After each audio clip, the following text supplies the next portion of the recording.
disclosing to him his lack of freedom and explaining to him the boundaries where his freedom exists, freedom of his ego, which means freedom of our nature on the levels of still, vegetative, and animate. So there's freedom of that. And that is only enabled by the wisdom of Kabbalah, as it invites the upper force that can elevate us above this beastly ego. We ourselves can't do it. We're completely weak in that regard. We're inside of nature's system, and one cannot pull himself out of the swamp by the hairs. But when, with the help of the upper light, we influence ourselves through that higher level, then it takes us beyond our degree. This is called the achap of the upper one, goes into the galgalta and naim of the lower one, and it begins to take us out as if by the hairs, pulling us out. And then we come out of our nature to a different kind of nature. And when we're on that higher level of nature, we're not free. We're not free in the sense that we can just do whatever we feel like. What can we feel like doing? Something has to feel like doing. And if I already want to do it, then I already do it. If I don't, then I'm choosing out of several options. So there are some criteria that I'm using. In general, the concept of complete freedom, where nothing is predetermined, there's no such thing. That only exists for the Creator. The created being does not have that. The created being can become free of his preliminary egoistic nature and then long for adhesion, for equivalence of form with the Creator, which means to be in complete freedom from the ego and to be continuously drawn to bestowal, to altruism and love. In that state, a person feels completely satisfied and fulfilled, and he has no needs. He feels complete freedom in that regard. Other than that, he also has states where it's mandatory, or so these are states of lack of freedom. No. Actually, no. He has an obligation to bestow and fulfill others. That is a state of complete lack of freedom, which the created being feels as complete freedom. Because that state always happens above one's ego, above all kinds of feelings of himself. All right, let me summarize. There's an illusion of free choice. Kabbalah gives me the beginning of the understanding that I'm not free, right? And then it leads me to a point where you say, I cannot even be free. We can't be free in our egoistic state, right? And then it leads me to the point where freedom is the quality of bestowal and love that I acquire, even though I don't feel like I'm in charge of that makes me free. You're saying it's free. What, to be responsible for others? If I have the ability to fulfill them and give them everything, then I'm free. I'm free in that desire. If my desire is to love others and contribute to others, and I have the possibility to do that, then I'm free. Freedom is the ability to actualize our desires. In our world, there cannot be a realization of our desires. First, we don't choose our desires. They're dictated to us by the Creator, and their implementation as well. It's very interesting because I thought that freedom means that I'm free, and freedom that you're talking about is that I bestow to others, right? Michael. Jean-Jacques Rousseau, the philosopher, said that when I carry out the desires of society and not myself, then I'm free. For example, there's a kid at school, one goes to school and the other kid goes to the beach. So certainly the one who goes to the beach is free and not the one who goes to school, right?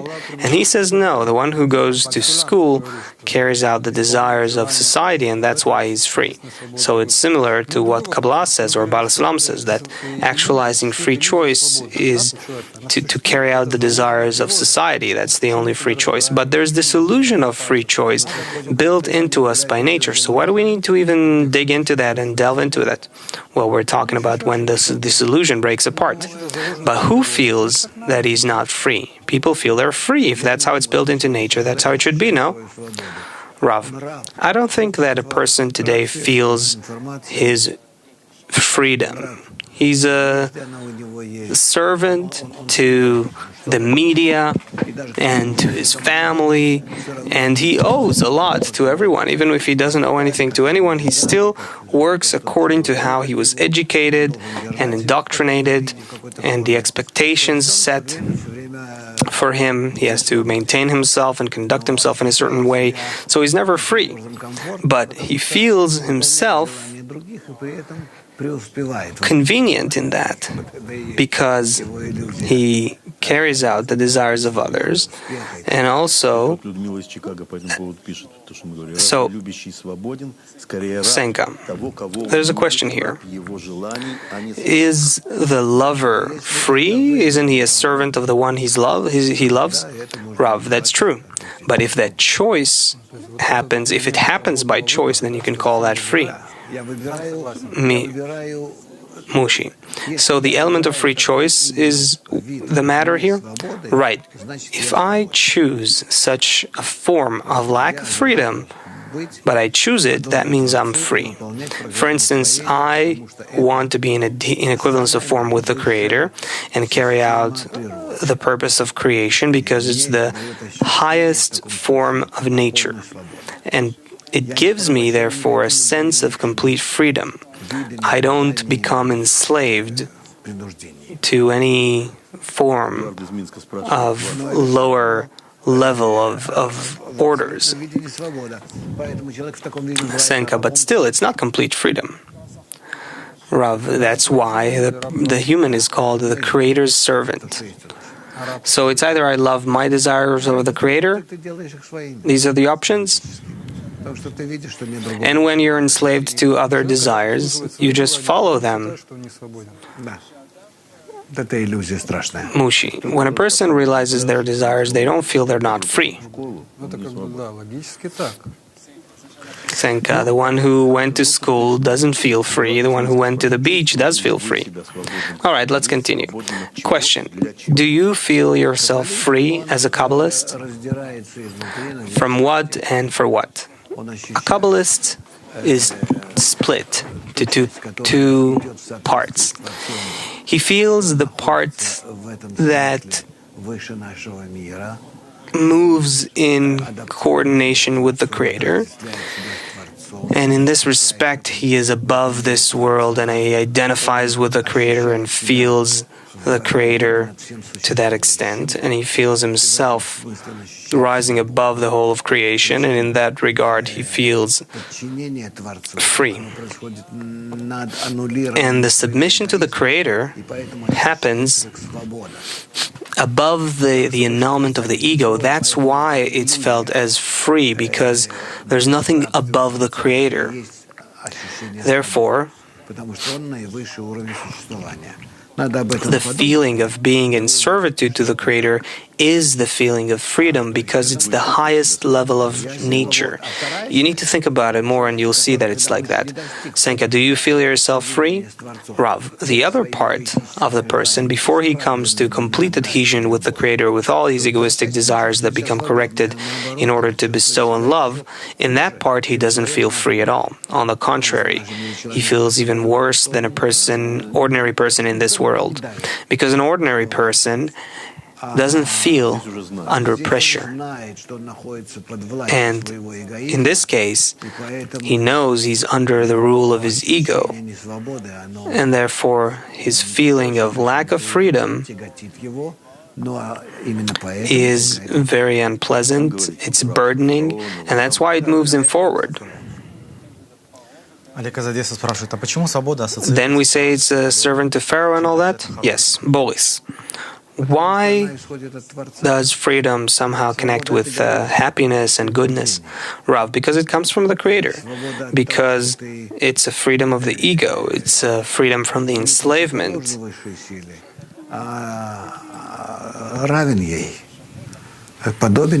And it comes from not being the upper force, but equal to it, similar to it.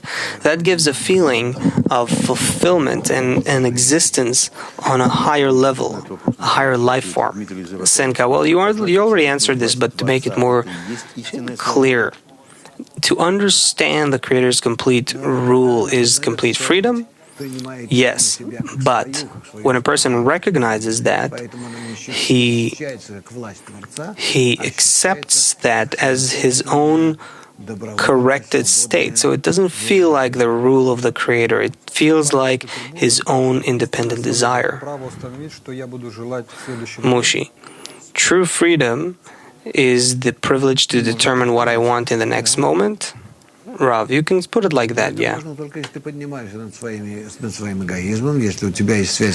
But it's possible only when you rise above your nature, you have connection with the upper force, and you can determine exactly what you'll deal with in the next moment. Question.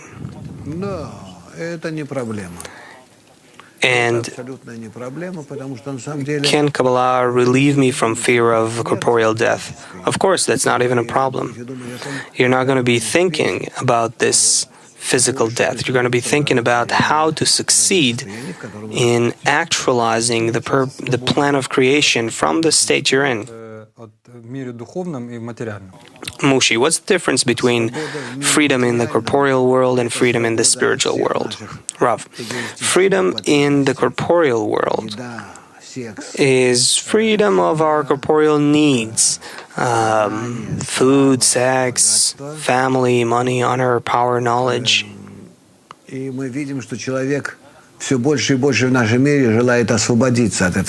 see that man in our world wants to relieve himself from all that. Is that possible? Can a person relieve himself from the desire for food, sex? Rav. No. First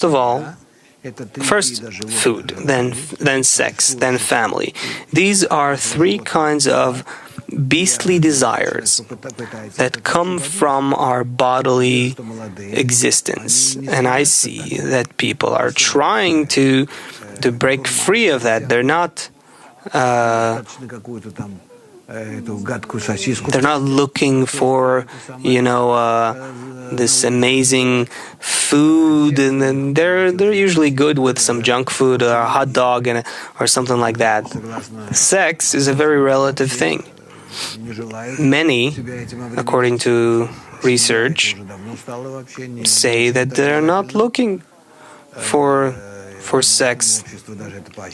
Family becomes something that is not very mandatory, and in many cases society even encourages that. So these are three desires that are no longer dictated to the person. Senka, but you're saying that this is the basis of nature, isn't it? Our corporeal nature. Rav, that's our corporeal nature. The next level of desires is desires for money, wealth, honor, power, and knowledge. Honor and power go together, and knowledge. The young generation, you see that they're not aspiring so much to that either. We're seeing that wealth comes and goes, and generally everything just goes somewhere. We're now in a transition phase that will end soon, and then we'll see a whole different value system with regards to happiness. That's with regards to wealth. Honor and power is only something that is very virtual today online. It's no longer the kind of Hollywood-esque type of leadership and power. And in terms of knowledge, science also doesn't feel like it's the peak of humanity's ideals anymore. So you used to divide these three different levels of desire, and knowledge was something separate. And now you've deleted that too. So what's left? Rav, nothing's left. There's such a change going on in the value systems that the next phase is only the search for whether there is something really meaningful and valuable in life other than marijuana. Senka, so to sleep, smoke marijuana, and that's it? Rav, yeah, just basically to fall asleep. Mushi, but a person wants to get rid of these desires just because he's vulnerable. Rav, our development itself happens at such a pace and to such a direction that all these desires, they're beginning to be seen to us as unfulfilling, unsuccessful. We're seeing, according to the new state of our development, that these desires aren't really important, they're not really providing us with fulfillment, they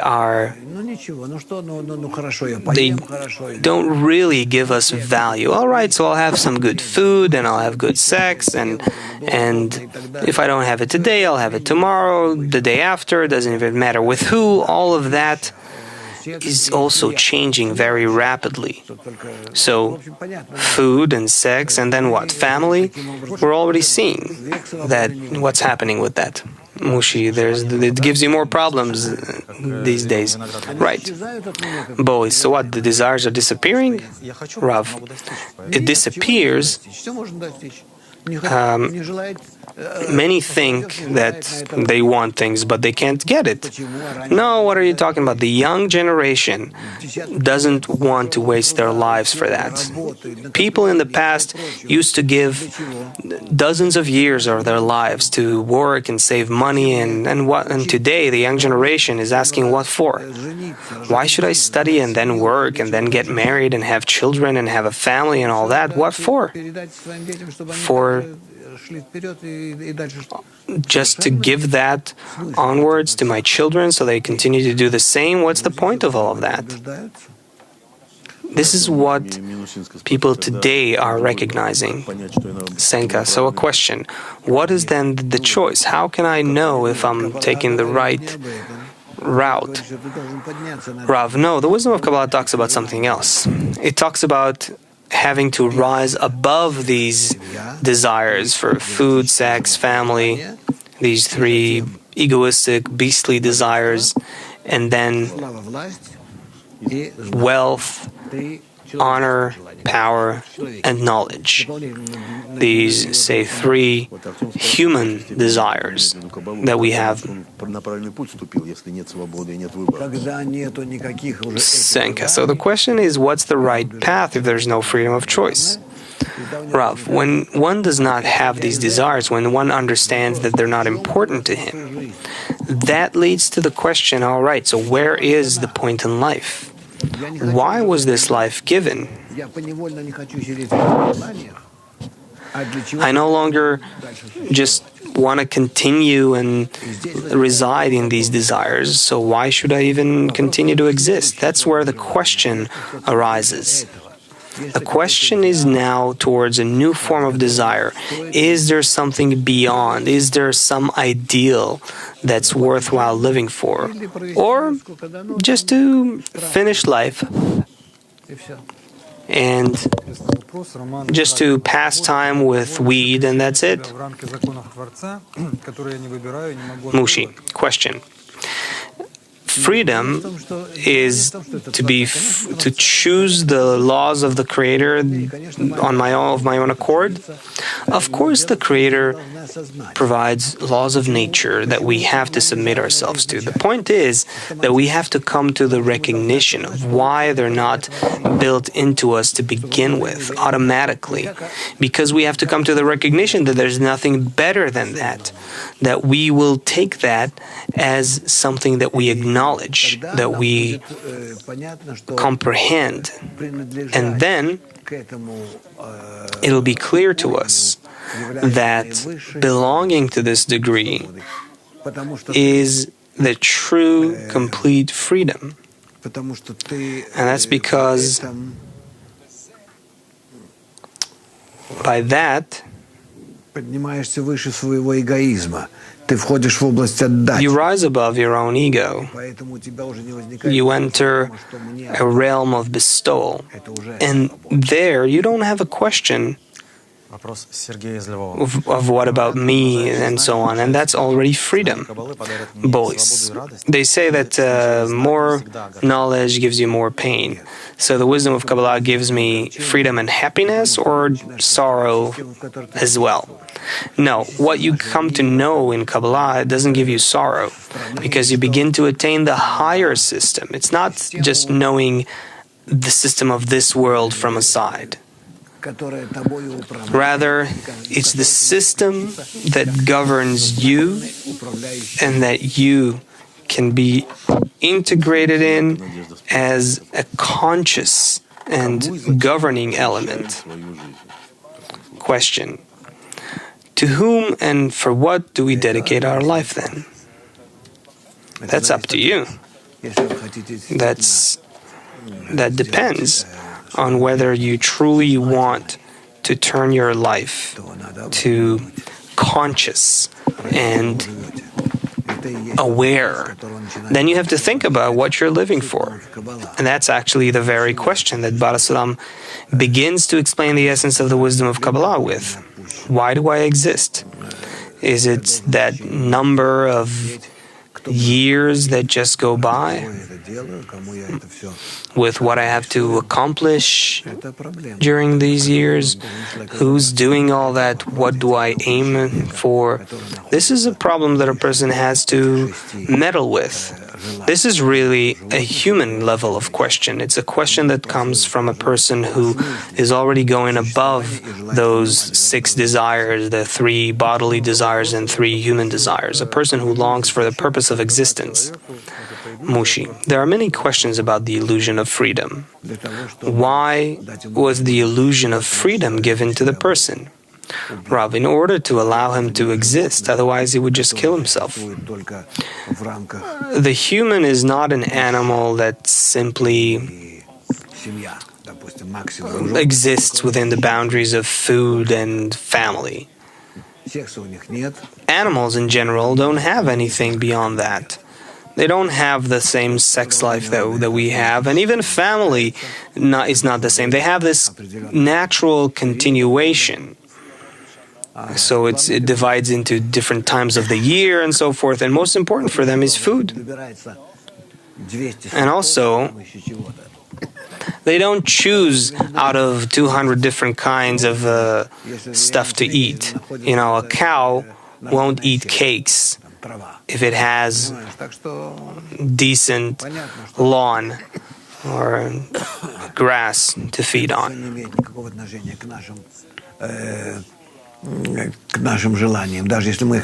So,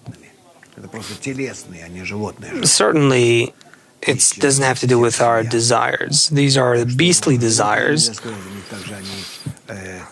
for food, sex, and family. So you can't discuss the animal's state in the same way. They don't even have that question. The humans have. So what do these things give us when I choose where to study, what to eat, what to drink? It's in order to lead you gradually through this miserable level of life, through many incarnations, to eventually bring you to the understanding that you will want a higher purpose, a higher taste in life. You'll attain such a state where you won't be choosing between different kinds of food or different women or a profession or this or that. Rather, you'll choose beyond that, above life itself. Mushi. The Creator wants me to go through all of that and despair from that? Rav, sure. And then choose the complete freedom, which is to be submitted to the Creator.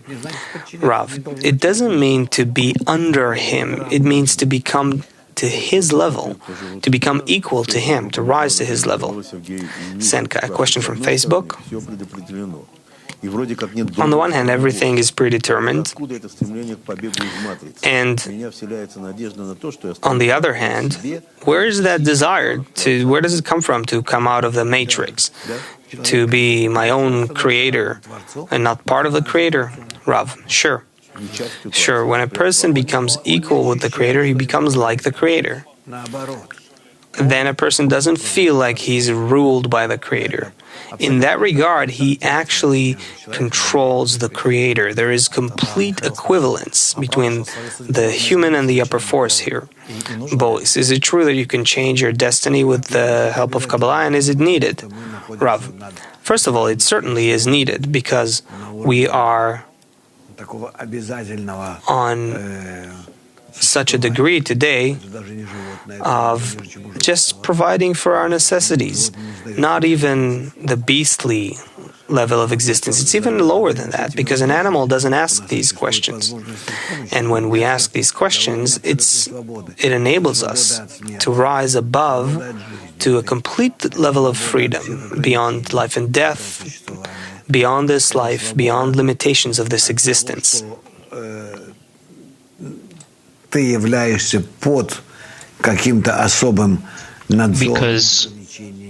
you're under a certain particular care and treatment, and you're the highest. And so it is with every one of us. When he acquires the opportunity to do that, to perform that task, he becomes the higher one, the upper one. You may say, well, it's an illusion. How can everyone be the upper one? But the truth is that this is the case, because we exist in a different space, in the spiritual space. Host, in so doing, do I change my fate? Rav, yes, of course, everything is in your hands. Host, well, okay, we know that you could predict future. Rav, no, these are all animal things, like wolf messing and so forth. Host, but they can't change destiny, right? You're saying that you can change your destiny here. Rav, yes, you're talking about like the destiny in the animal level, but we can't even imagine the stages we have yet to go through. Host, we have a question. Can a person be spiritually happy and corporeally not free? Rav, yes, of course. Why not? He doesn't look at this freedom as a necessity in order to be spiritually happy. Host, meaning he doesn't perceive it as freedom, and if he feels happy spiritually. Rav, well, as far as I know about the Kabbalists of the past, many of them have lived in great poverty, struggling to feed themselves and their families. So to say that this wasn't an illusion, this was an actual real problem. Host, question. On the other hand, we don't have to necessarily give up old values in order to feel freedom, right? What's most important in order to feel free? Rav, what's most important is to feel that you can no longer live in this prison, that you must exit it. And it's in your power. You can make the effort and do it. Host, you can do it without giving up old values? Rav, old values? What old values do you have? Maybe I misunderstood something. Host, something that I valued in my past life. Rav, what do you value in your past life? I don't know. Whoever values this life should remain in it and not soil himself with Kabbalah that will always be trying to get the person out of this life. Don't. Remain in this life and enjoy it. Host. So once I finally become free, how will it manifest itself? Rav, it will manifest itself in you perceiving the higher world that will be revealed to you like a matrix in which you will keep working in order to reach complete absolute freedom. Host. The truth is that there have been very little research done into freedom, into the topic of freedom, because it's not something that you should probably invest in, right? Like, what will the scientists discover once they discover that we don't really have freedom? There will be no benefit to it. So my question is, do you think it will be possible to prove through studies, research at a university, to prove it, give hard proof that a person is not free? Rav, it's already clear. There's nothing that needs to be proven. Host, no, it may be clear to you, but not to everyone. Rav, well, tell me, show me a person, how a person is free. Don't give me examples of what people may think that they are free. People say that they are free, right? What's going to happen in the next moment? Host. Well, Rav, whatever may be. So whatever's going to happen, you have no control over, right? You're not free. Now, are you free to decide what's going to happen? No, you're not. Host, there's an illusion maybe. Rav, forget illusion. Looking back in your life, it's everything that you've lived, your life so far, you realize that it all happened kind of mechanically, automatically, like in a dream. It just happened, and you had no control over it. So where is the freedom there? So give me then the definition of freedom. Host, well, the sensation that right now I am choosing. I can get up and leave right now, at this moment. This reminds me of the Master and Margarita when Berlioz is sitting there and saying, oh, I know what's going to happen tonight. I'm going to meet Gabriela at a restaurant, and then there's going to be a meeting. And then he's told, no, Anushka already spilled the oil from the classic Mikhail Bulgakov's The Master and Margarita novel. So you're saying that you can prove scientifically that a person is not free. There is no freedom, personal freedom. Rav, absolutely, that's already clear. We have no connection to the true freedom, that the level where freedom exists. We are operating on the lower level, on the physical level, animal level. So there is nothing here. By limiting ourselves, putting ourselves in certain boundaries, we're telling ourselves that we're free. But the broader restrictions, we don't pay any attention to them. That's why we have this illusion of freedom. It's like you're in a prison, but this prison doesn't pressure you. Host, does this help me live, right? Thanks to this, I can live my life. Rav, yes, of course. But then there are people who do feel these pressures and these boundaries, and they can't exist there. That's how I felt when living in Russia, in Soviet Union. I felt that I can't. I was doing everything I could to get out of the country. It was a sensation of being in prison. That was a great pressure on me. It was remarkable. There are people that don't feel it. Today, people have the same. People are able to leave, to go wherever they want to, but they don't feel the need to do it. So, what do I want to say? These external boundaries that we all exist in. A person may not see it, and for him, it doesn't feel like prison. But then there are people who live and they feel like this whole world, this whole life, this whole universe. It's like a prison. It's like there are these walls that are bearing down on me, getting narrower and narrower and narrower. They're closing in all the time. and I can breathe. I need to come out of this world.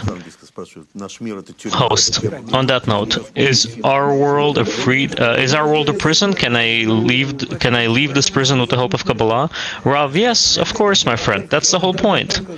But again, it's only for the people who have this unconscious sensation that I can't breathe. I can't breathe. I'm suffocating. I need to be above all this. Then he is capable. That means that person is meant for this. He can come out. But if he doesn't have that sensation, then he doesn't have the stimulus. He doesn't need it. That's why Kabbalah is only for these kinds of people. Host. Can a person in an illusion prove to himself that he's a slave? Rav, you can't come up to a person and tell him you're a slave, you're a prisoner. You cannot do that. You can't tell a person that he's not free. Rav, of course not. You have no right to upset such a person just like that. Only if a person comes to you and says, I have no oxygen to breathe, then you can do it. Host, where in the university can we set something up like a course that would explain it? Rav, only if we're very lightly without pulling people out of where they are. Host, no, but just like generally explain about desires, about where they are, past and future. Rav, well, you're just telling him about evolution and the corporeal existence. Host, so do we wait until nature brings them that sensation to the understanding? Rav, the science of Kabbalah tells a person about how he exists, this life in this world, how he evolves, how he develops. We can tell people about all that. It's very rational, it's very scientific, and here you cannot. You have no contradictions, you have no objections from society, the scientific community, or regular people. As soon as you start talking about rising above the ego, that's a problem now. What is the ego? The ego is in control of me, is in commanding me, but I don't see it. And if the ego is commanding me, then still, how can I exit the ego? Oh, you're saying that the ego is our nature and there's nothing above it, nothing higher than it, and how can I exit it? Here we run into a problem. Host. You probably saw this research where a person's brain was connected to electrodes, and they did an experiment. The person would need to press with left or right hand, and the person conducting the experiment would be able to see several seconds before the person pressing what the person was going to press, what hand he was going to use. So it's evidently we have a mechanism in us that acts much higher before it even enters our consciousness. Rav, no, we can't precede consciousness with electrode, and there are impulses that arise in the head, and then as a result the finger presses on the button, and the device registers when the impulse appears in the head. Host, well, the device measured those impulses before a person even recognized what they were going to do. So for instance, I want water right now, and you can prove with the research, right? You can prove with an experiment that the desire rose in me before I even desired it myself. Rav, yes, of course, but what does that prove?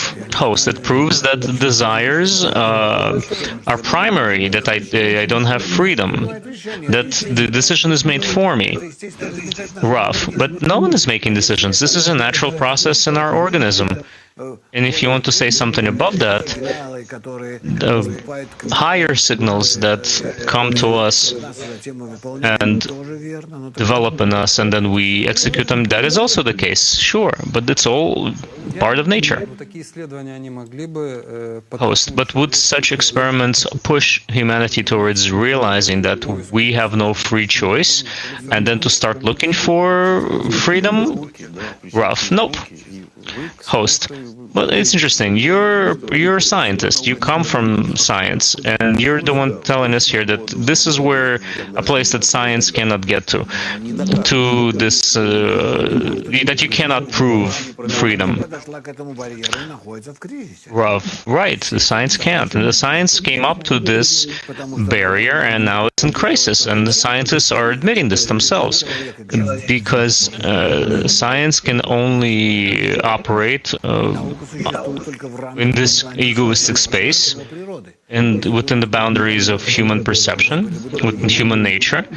If we had different nature, then we would have different sciences. Physics would be better. Even math would be different. In a different system of perception, 1 + 1 would not be 2. Host. So scientists are not free either in this case. Rav. Well, yes, of course. Scientists are simply measuring the algorithms of their egoistic development, or the egoistic behavior that then broadcast into the outside world.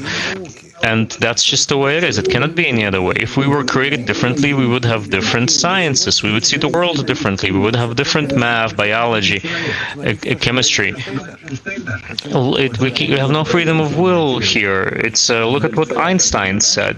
He said everything depends on the observer. But where's this observer? Let's bring him into this state, into this kind of initial state. And what is the initial state? It's rising above the ego to level 0. That is the Tzimtzum that we see in Kabbalah. And from there we begin our measurement. Do you know, throughout history, philosophers always argued if a person is good or evil. Whether he is free to choose between good and evil. How does Kabbalah relate to that? Kabbalah doesn't say anything. Where philosophers are in charge, Kabbalah doesn't want anything to do with it. It's truly choice between good and evil. As you see, it's like you see a fight on the street between gangs. What, you're gonna go get involved? No, it's the same thing. I'll continue. There are two main principles. Without a society, a person by himself is good and lives together with everyone. Another opinion is without a society and education, then there's always a war and fighting. Initially, a person is good or evil, because based on that, everything is built. What does Kabbalah say? Initially, is a person good or evil? Initially, without the influence of the society. Without the influence of the society, you just take a person. Like on a desert island? You just take a person the way he is. Let's say without any connection. It was taken from a certain time, taken somewhere. Yeah, let's say like an incubator. So, out of that, is he good or evil? Is this philosophy or not? I'm just curious. I'm trying to understand, but... Okay, is a person good or evil? Evil. The person is evil. Human being is a creature that, for the sake of fulfilling himself, will cause harm to anyone and everyone. That's his nature. That's his nature. It absolutely doesn't matter who or what, including the closest people to him. So we see that if there's freedom of will, a person can use his nature or not use his nature. We can see this. Now you're talking about something else. You're asking if I can rise above my nature. With the help of what? Is this where the freedom lies? To use his evil nature to destroy others and use them or not? In this or that case, I am not free. To be good, is that a freedom of choice? Do I choose to be good? The person doesn't choose anything at all. These questions are in such narrow boundaries. It's like asking someone in prison, are you free or are you in prison? If he's never been outside of prison, he will tell you then, no, this is life. He would know the difference between freedom and prison. Topic was true. Maybe we shouldn't have taken this topic. No, I don't understand. What do you want exactly? What questions do you want answered? We're living in this world. We don't know what the spiritual world is. We truly don't know. So keep living in this world and be well. Consider yourselves free. So until a person comes to a state of lacking freedom, of his freedom of will, there's no need to talk to him. You shouldn't say anything to anyone. Let people do what they want to do. In other words, this Kabbalah begins when a person has a question about the fact whether he's free or not. Yes, that's true.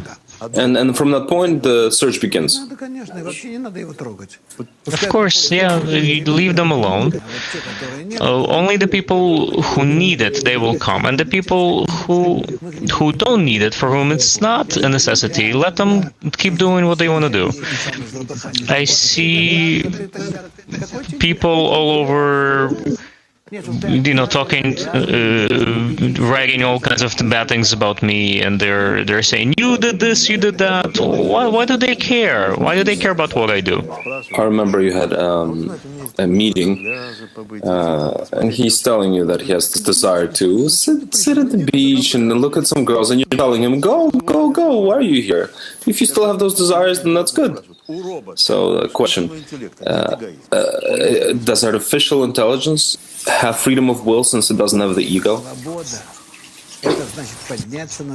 Freedom means rising above oneself to the next level. And with respect to the previous level, it can be considered freedom. If you're looking at the next level, then you're not free with respect to that level because you're underneath it. And they need to rise above to that next level in order to be free. And so on and so forth until the very next highest level. At that level, you reach the creator's level. That is the highest degree of freedom, where all the other degrees of freedom are under you, below you. That is the degree that we need to reach. Freedom is our ultimate goal, our ultimate state, and that's what Kabbalah allows you to do.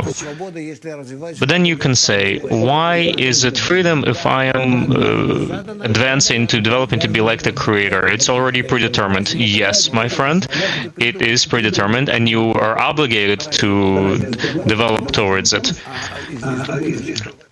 But that's how can you ask a question from any other point? You can't. On the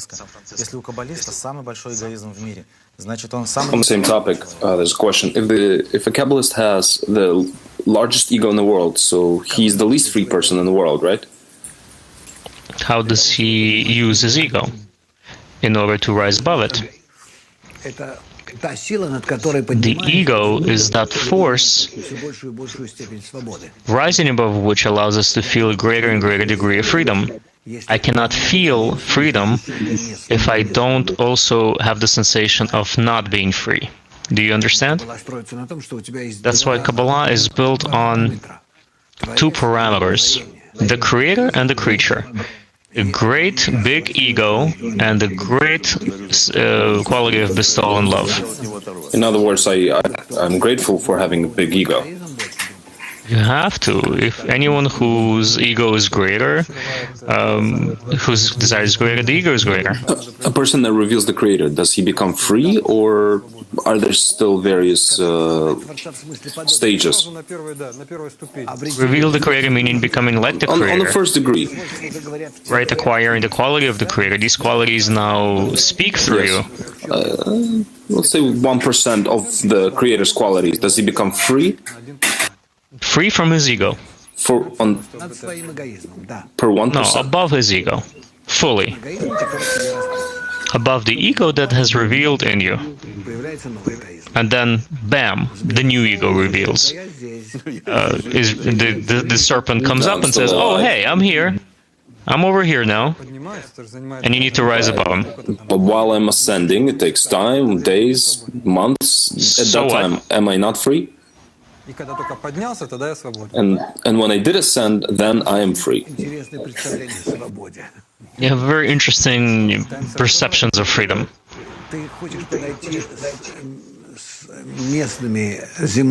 You're trying to use our corporeal measurements to measure something I'm spiritual. trying to understand, once acquired freedom, is that once and for all, or is it a gradual? Momentary. Just for a moment. To understand, to realize that you have yet another degree of not freedom that you need to rise above until you reach complete correction and So there'll freedom. be a state when I'll be free at some point. From your freedom, being free from the ego, But not from the Creator. but not from the Creator. But the quality of love and bestowal, love, quality of love, can it be considered not freedom? I don't know. Once we'll attain, then we'll talk about it. If all you want is to love, to bestow, to emanate this goodness, then you have no boundaries, no limits. I'm not free. I depend on those to whom I want to bestow. Will they accept it? Not accept it? There are limitations, after all. Okay, let's suppose that's true. You consider that not being free? Well, it's better than depending on your own desires. We're gonna have come back to this. come back to the topic. This is a different way of thinking. So, giving an answer on the level of this, it's difficult. You see, there are millions of people are signing up for this other Kabbalah that talks about how to do well in this world, and you're talking about how to raise above this world. That's why you have Who asks about only a how few people that come to here. arrange a good life in this world? It never talks about. None of the sources talk about it. There are a lot of systems that talk about how to live well in this world, and they're very successful. Yes, of course, because you need to sell something. Yes, of course. You're talking about how to ascend above this world, which is why I'm saying there's only selected ones that come here. If you're not describing how to ascend, maybe you can give us some pictures. They don't need any pictures. We can't draw such people in. They're gonna leave from us anyway. Why do we need to bother with them? We don't need this. We need to speak as truthfully as possible, as plainly as possible. Let people argue against us, they slander us, but still the people will come to us for whom it's a necessity to exit this world. We're saying that this is a spiritual special forces. Yes, of course. We don't need anyone else. They're not suitable for us.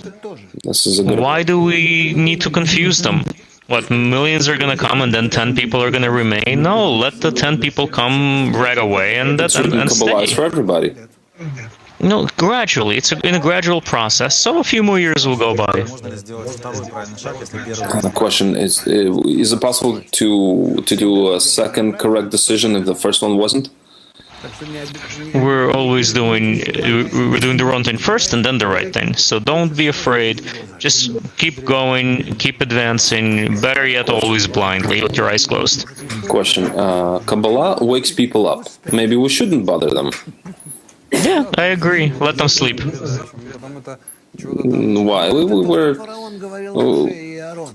This is what the Pharaoh said to Moses in Egypt. Why are you bothering these people, rousing them? Let them keep working and be living in Egypt. Look at how well they live here, how good their life is. Everything is arranged so well. It's heaven on earth that I've created for them. It's egoistic heaven on earth. Truly, that's what they had in Egypt. Why does this Moses now come and start inciting them and rousing them? We need to leave. Where do we need to leave? What, into the desert? Why? Yeah, to leave this for the Creator. Creator is the law of nature. It will wake people up. Why do we need to do Yes, this? agreed. And here's this Laitman spouting off something. Yeah, so maybe we shouldn't touch people. Shouldn't bother But them. I'm not touching these people. I'm simply disseminating this information to the people who need it. The friends of ours who are listening to us now, not to anyone else. So this is how it is. My dears, we're coming to the close of our webinar about freedom, which exists above this world, and it's operated by entirely new notions and concepts. There we look at life completely differently. We change our system of measurements, our system of values, and therefore the sensation of freedom is necessarily above this world in a space where we only feel the sensation of love, the sensation of the Creator. Once we ascend there, we'll be able to see it and talk about it clearly. But all of these discussions, they're very empty almost. That's why we see that philosophy is going nowhere, and the sciences even they reached a wall and they can't go anywhere from here. From here, we need to rise and attain true freedom. One small announcement regards to next week. Rostov on Don, there will be a course on the Zohar. It will be in the format of the webinar. Please sign up. What are your wishes? My wishes for the week. Let's think about very seriously about freedom. Let's read Baal Salam's article. What's the title? Free will, the freedom. And I await your questions for the next webinar. We will prepare for the Congress in Italy. Then there will be a Congress in Germany, and then in Georgia. I invite everyone who can participate. At the very least, the Congress in Georgia is open to all the Russians, Ukrainians, and the Congress we're planning in November in Vilnius. I would very much like to see as many people as possible to come there. So try to pick a place where we could come, attend the Congress, and we could meet there and scrutinize these questions. So I hug all of you and be well.